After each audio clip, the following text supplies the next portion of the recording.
was appalled. We're back. We've read a new book, Mike. Mike, we've read a new book. We You read a have? new book? Well, I listened to a new book. Does that count? Okay. So you listen to it just because you're blind. Yeah, well, One excuse. I'd hate to have seen the size of that book printed out in Braille. I would have been, volume 3 of A Parade of Horribles. There has to be a Braille version of it somewhere, I would think. Oh, there's a way of printing it out. The problem is it takes so much more paper in Braille than it does in print because you can't double side Braille. So it's one side and the Braille makes it thicker. So you end up with volume and volumes on what is ostensibly a single book. So Yikes. So screw that. I'm just going to listen to it. Besides, Jeff No, Hayes, totally. Sound Booth Theater. Oh, yeah. Come on. Jeff Hayes does a fantastic job. I'm on my 1.5 ways through it. So I've gone through it once by myself, and now I'm going through it with my wife, which she listens at a much slower pace than I do, I guess. Well. No, I understand. Liz and I are the same way. I have to slow it down to a quote-unquote normal speed for her to be able to enjoy it. Oh, no. I listen to it at normal speed. I just obsessively listen to it. So it's 20 hours? No big deal. I'll just be awake for the next 20 hours. Bam! Done. Bam. And actually, I'm a quarter way through reading it, too, because I've been going back through and reading them just because I really want to get the taste of it from the reading perspective. I know that sounds dumb because it's basically the same thing. Yeah, but it's a different experience because Sound Booth almost makes it an audio drama. Very true. Whereas the book is pretty much the straight book. But yeah, it was interesting. I have questions. Oh yeah. Well, for those who don't know, this podcast isn't just two guys talking about random things. Okay, it is a little bit, but it's about a book called book series called Dungeon Crawler Carl, which if you have not read, listened to, or in some way had it smacked in your face, you should go check it out. It's a pretty good book. And if you haven't, we're appalled. No, we are. I was going to mention something. I saw it in the Facebook post, and I'm really sorry to the guy who made the post. I didn't catch the name. I swear to you, this is totally your bit, but it is a funny one. The guy talked about how absolutely drawn out he was about this current book, obviously, for really, really obvious reasons. It's an outrage. It's an outrage. His suspension of disbelief, he has pushed to the limits by, an alien shows up, televises the apocalypse, and Carl's pet cat comes to life and can talk to him while riding a pet dinosaur, and he runs around in his underwear the whole time. Totally believable. But what is not believable is that Carl could have never, ever heard the song Dragula by Rob Zombie. And more importantly, that he would call it techno rock. Wow. So, yeah, that's the line. That is the line. That's the line. How did you feel about Rob Zombie? Actually, I love that scene when they have that song in the background, even though it's not playing. Well, but I knew what song it was, and it's when Gluteus Max, I think, is driving at that point. Oh yeah, right? And he had taken all those pills from just 2. Well, if one's good, 2 must be better, right? 2 must be better. I can taste time. I found it amusing. They didn't actually say the artist or the name of the song. He just said something about digging ditches and witches. Right. So if you know, you know. I wonder if he was trying to avoid some kind of copyright thing. I didn't think about that. It is. Yeah. You think so? From authors, because there was some stuff in a manuscript I had where I was wanting to quote a couple of lines from some songs, and apparently you have to get the rights to do that. And I'm like, wow. Ouch, that's curse you record labels, or at least you used to. Maybe not any. Well, that's very realistic. I mean, he puts plenty of references in the books. Oh, absolutely. Yeah, just tons of stuff. If this were ever to get on television, haha. That's madness. I know, but if this were to ever wind up in some way visible, I'm curious to see how much would actually come through with all the references to like pop culture, just real things that are current, which is kind of funny because now everything it has to be everything 5 years ago, so it's becoming classic. Yeah, it's sort of the problem Walking Dead had was it went Mhm. on season after season after season. It's like, how do you have 2015 cars? Society was destroyed in 2010. It's like, no, no, no. Just don't worry about it. Just Trust me, car manufacturing will never stop despite the yeah. apocalypse. And Kia is a supporter of the show now, so we have to show Kias, the current model. We gotta, so. Anyway, sorry. Dragula. It is a little unbelievable. I would agree. It is a little unbelievable that he would not know the song. Well, Maybe. like I was telling you off the He's show, younger. yeah, I was telling you off the show. For it was released in '98, so if you presume Carl was 30, what, 5 years ago I mean, he's when in when the the Coast first book Guard. was released. He might be 25. Yeah, I mean he's got to at least be in his mid-20s. Maybe we should do a show about how old he is. I don't know. Yeah, they never really say. You're just kind of supposed to infer it Because he was in the orphanage or the boys' school or whatever it was, till he and was then he went out 18. for like a year. It sounds like he was out for a year and then just joined the Coast Guard. Yeah, so So that he might even be in his early 20s. eh, He feels like he's in his 30s yeah, it's or about to, 50s.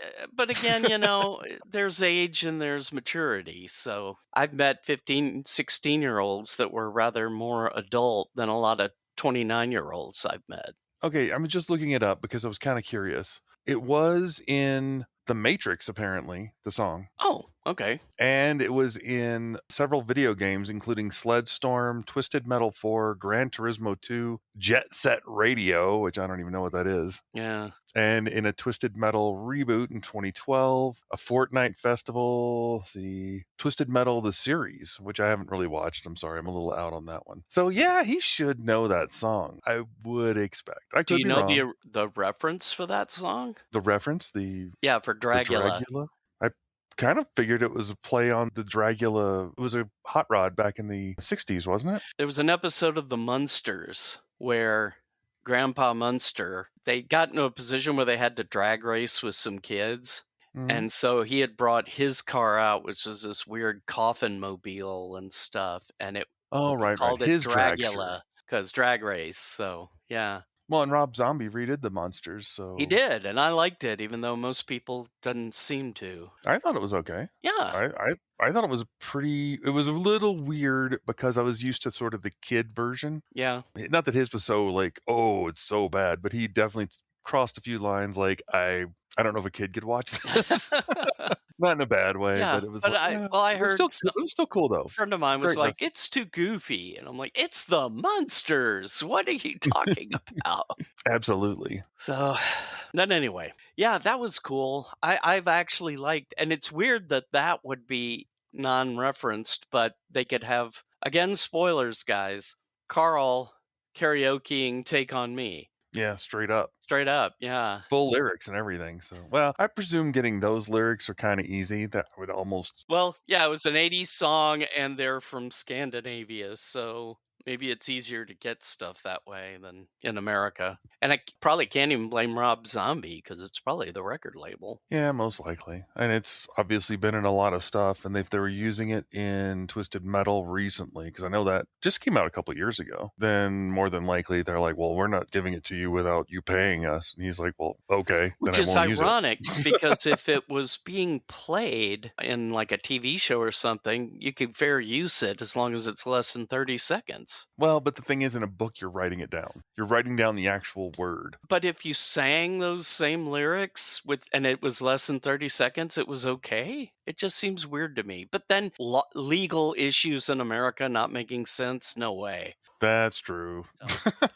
But anyway, yeah, would Carl know about it? I don't know that he would. There's plenty of songs that were released, when I was 4 or 5, that I don't know. I don't know. If it was a popular song that was used over and over again, you would probably know. Well, it depends. Especially if a company, used it in their commercials. That's a big way of knowing Well, older that's very true. songs. I mean, how many people songs got a new life after playing on Stranger Things? What was that Kate Bush song, Running Up That Hill, that basically charted again after it was played in Yeah, Stranger I thought that was Things? kind of funny. I mean, it's an okay song, but I was never a big fan of it. Uh, and it actually got higher in the charts than it did back in the 80s. So, Mm. yeah, you never know. It depends on where it's played, I guess. Carl struck me as a bit of a metalhead, but Oh, totally. Well, I do know this. Matt Dinneman goes from coffee house to coffee house. Presume he's in Seattle or somewhere in that area. But he just goes from coffee house to coffee house every day and writes, like everybody there probably, and is just constantly blasting metal the whole time he's writing. That's probably why you're getting that vibe. yeah, I was about to say, we all have our writing. I know lots of people who are writers that they have their playlists or whatever that they play that helps them get in the right headspace. Hmm. So, and as a metalhead myself, I salute Matt Dinneman. I don't know. I think it's always funny when you see somebody like at the gym just like, yeah, yeah, yeah. And you like they pull their headphones off and you can hear like the Carpenters. I've never had that happen. Yeah. Maybe it's a We've Wyoming thing. only I don't just know. begun. Yeah. Bob Dylan. Yeah. Who's your Oh daddy? man. I need to hear some Otis Redding to really get ripped. Ron Denver. I need the Oscar Mayer jingle song. That's the way I really get it.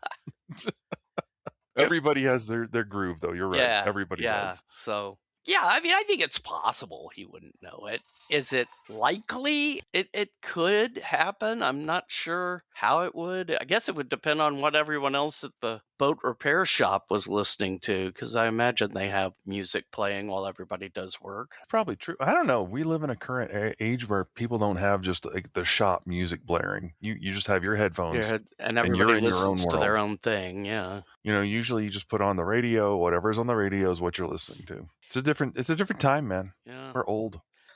Matt Denneman, if you're listening, and I'm sure you are, Like he has other things to do. well, between metal songs, one thing I liked about the guy who wrote Ready Player One, Klein, Hmm. he did another book called Armada. Oh yeah. You read it? Yeah. It's basically, it leans way more into video games and less into nerd culture in general. But, Yeah. in the back of the book, he had his playlist that the main character listened to, the side A and side B of songs from his dad that he really rocked to. I'd like to see that for Carl. Does Carl have a playlist that is just his thing? And that would be cool to see. Well, it would be good to, or just get the Matt Dinneman playlist. It'd be like Yeah. Barack Obama's reading list, except Matt Dinneman. the Matt Dinneman playlist. Yeah, I mean, if you're not going to do a Carl one, yeah, I'd like to know what songs inspire him. That would be cool. Obviously, Take On Me is one of them. Well, I doubt it. I think he really focused a lot on the 80s for this particular book. You mean because all that? everything in it is Yeah, Liz and I screaming 80s. burst out laughing as we were getting ready to go to bed and listening to the book. And Donut said that this is all old people music. Mm-hmm. Well, it's all pop Ow! 80s stuff too. That's the Ow! funny part. I mean, she's not wrong, but ow! Little bit. No, she's right though. Well, another thing that was really prominent, at least to me, in the book was soda pop. Soda pop. Soda pop. Prepotente finally found his soda dealer. And now his mother isn't around to limit his intake. Obviously not. He does not have a problem. I need 10 of each. Really? 10? Oh, you're right. 20. Well, we know when you have an unlimited inventory and can hotkey Yeah. instead of potions, he can hotkey his sodas. Get that? Well, it is kind of cool they put that in there. I thought it was funny when he was slurping down the grape soda while they beat the crap out of the war mage. Yeah. Or It's his very, very disturbing. yeah, or his insistence on Big Red. I'm sure it's national now, but growing up, that was a Texas exclusive. Yeah, soda. you don't. I live way up north and it's not up here. Yeah, There's just no Big Red. There's Dr. Pepper, so there's that. there's that at least. But Though when we were kids, Dr. Pepper and Big Red were separate brands. They weren't both they weren't under under the the same Dr. Pepper. company. Yeah. Big Red was the same company that did RC. Mm-hmm. So which is I can get RC, but I cannot get Big Red. that's weird. You can only know the joys of Big Red when you live in the South. Yeah, because it's like what 90% sugar. Actually, they never mention Big Red in this last one. I was wondering now that you mentioned the thing about the I thought at copyright one thing. time he got a Big Red. I could be wrong. I've only Not read that it I remembered, he once. was drinking the grape soda, which I thought was funny. Yeah, But he's always been a big fan of Big Red, sarsaparilla, and Diet 7 Up, which is his mother's favorite. which yeah, that's like super sugary except for that last one. Uh-huh. Well, there's Diet 7 Up, Yeah. which is, dumb. But what are you going to do? Yeah. Well, I should point out, I looked this up because I was kind of curious. How many sodas should a human consume per day? And of course, the basic allotment is you would be okay with one. It still has sugars. It's not great for you, but it's a treat, blah, blah, blah, blah, blah, psychological stuff. hmm But one 12-ounce can of soda would be perfectly fine for any human. Then, of course, I looked it up, and on Reddit, feel free to look this one up. There is a video of a goat slamming bottles of Coke.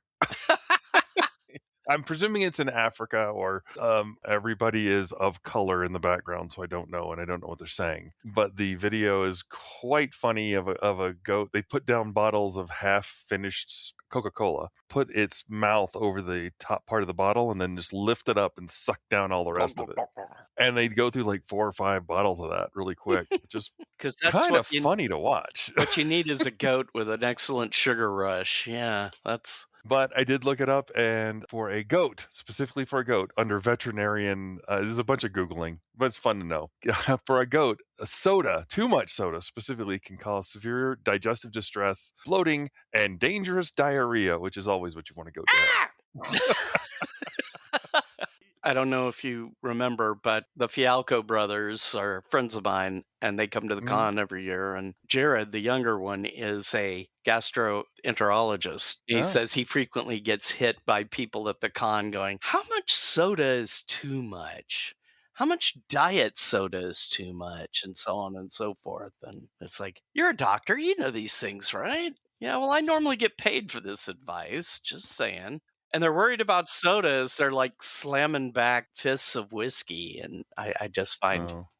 humorous. But anyway, No, it's right in it. Well, I used to work for Coke. I was a delivery driver for Coke, and you get essentially unlimited sodas all the time. And within 3 months of working for them, I had to go to a doctor because I had an ulcer oh because I wow, was literally going through like a case of soda every day, which, yeah. by the way, is not good. I used to work convenience stores in the early '90s, and you get free soda there too, albeit it's off the tap. Straight off the tap, you just put your mouth right on But and push the button. but because yeah, I'm there for 8 hours and I get free soda. That was when I first got onto diet soda because I knew if I just drank sugary soda, I was going to gain 30 pounds or something. It's like, no, I gotta force myself to like diet drinks. So I'd have like 3/4 regular soda and a quarter of diet. And then as a week went by, I'd then make it half and half, and then 2/3, 1/3. And then eventually I was drinking just Diet Pepsi because, yeah,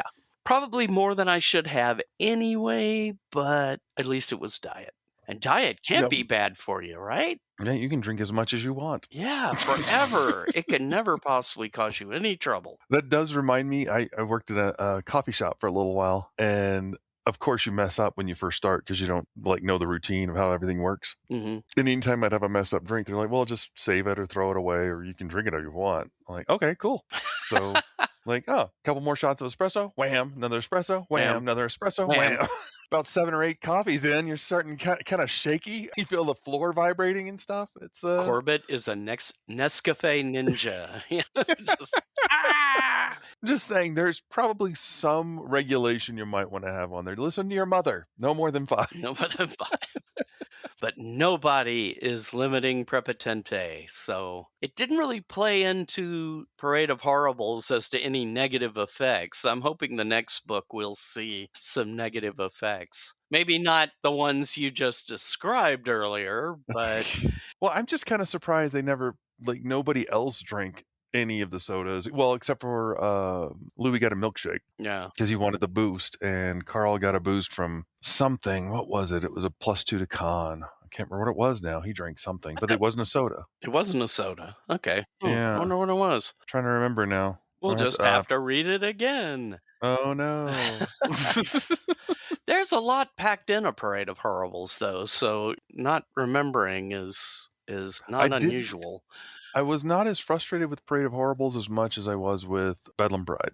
And Bedlam Bride was a good book, don't get me wrong, but it has a Yeah. lot of rules about card games that I didn't really want to know. But you have to know what's going on in the game, so. Right. It and the Iron Tangle book, the third book, Yeah, just 4th level. right. Kinda throw I still enjoyed both of them, don't get me wrong. They had some really good scenes, but yeah, on average, they were my less fond. I liked this one more than those, but I still say 5 and 7 are my favorites. But Yeah, those are penultimate type books. They're also kind of in that, well, 5 is very much in the Predator versus Alien feel, sort of fighting alone in the jungle. yeah. And 7 is kind of the World War II book, Yeah. which makes sense why you would like it. Because you're old. I'm old. As an old man, you have to like World War II. Yeah. Ever since I got my musket at Valley Forge, I've really paid attention to wars. Well, Mike, as you know, we all have our limitations. And they will not break us, but Big Red might.